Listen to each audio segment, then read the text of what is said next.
can come in first. Oh, you know what? So we had That was years ago. last time we did a podcast. We did the national championship game. Mm-hmm. Yeah. I never really told my Nest story. Your what story? My Nessler story. Oh, yeah, no. Oh, So- okay. This is a wild funny. one. Okay. So Yeah. I'm in this office a lot, and I see famous people come in here. We see famous people come in here. Yeah. Never really affects me that much. No. You just see them, you going about your day. you J know. Lo was here, and I don't think it affected Actors, people. baseball athletes, they come in. The only people that fluster me and not frustrate me, but fluster me and get me out of sorts are college football celebrities.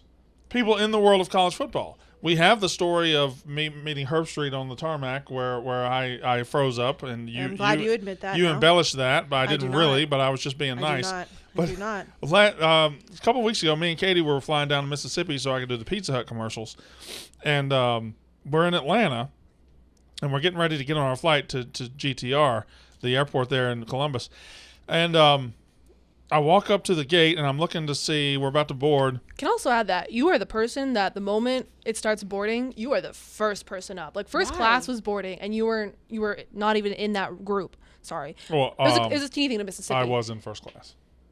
First class Mississippi is just the first row, but you were that person who Yeah. boards immediately. Well, I only do that if I'm sitting in first class. Otherwise, it doesn't make sense. He was in row 5.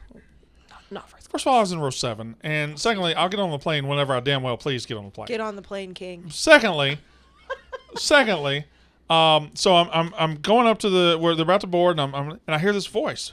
I'm like, well, I know that voice. It's just a deep, smart, the voice commands the room. And I look in front of me, and it's Brad Nessler, the voice of CBS Sports Football with Gary Danielson, the voice of CBS Sports Basketball, the voice of a lot of things, but it's Brad Nessler. Brad Nessler. Yeah, no, yeah. Brad Nessler. And I'm like, I freak out, Jack. I'm like, oh, fuck. In my mind, I know who it is. It's Brad Nessler. And in my mind, I'm thinking CBS announcer, yada, yada, yada. Am I going to do this? Am I going to talk to him? Or whatever. And I tap him on the shoulder and say, excuse me, sir, are you Kevin Harlan? Where'd that name come from?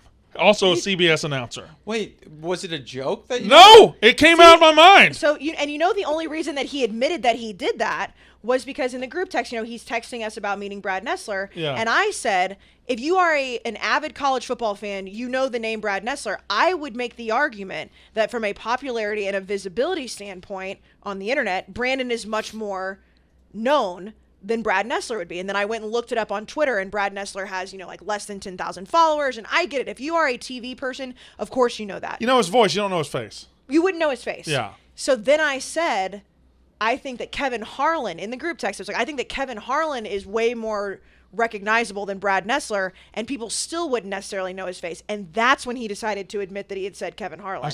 He wasn't going to tell us he did that. Excuse me, are you Kevin Harlan? I don't know how the name. I know how the name came up because I have bad memories of Mississippi State and Kevin Harlan calling a basketball game. So I knew Nessler was going to call a basketball game in Mississippi State, and I accidentally said the name Kevin Harlan. And Nessler. know who also hates Kevin Harlan? Who?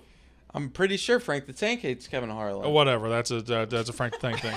But anyway, Ness looks at me and he's like, "Oh no, but that's a good friend of mine. Thank you for comparing me to him." And I was like, "Brad Nessler," and he says, "Yes, Brad Nessler. Good to meet you." And yeah, and I was starstruck the whole time. And he sat I was in 7C, he was in 8C. I heard him talking the whole time. It was just that part is Did mesmerizing. other people know him?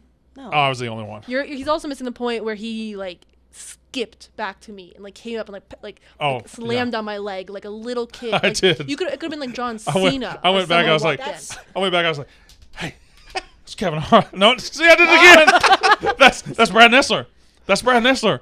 And she knew who it was, but there was a part of her was like, would you have recognized his face? No. She had that "so the fuck what" look on her face. Yeah, I mean it's very, very cool, especially because you are one of those people that every single part of a TV broadcast you really soak in. You always have incredible voice. Like Vern Lundquist, I think, is way more recognizable than Brad Nessler. Yeah. I still think that people like you are in the minority when it comes to knowing exactly what those guys look like and sound like.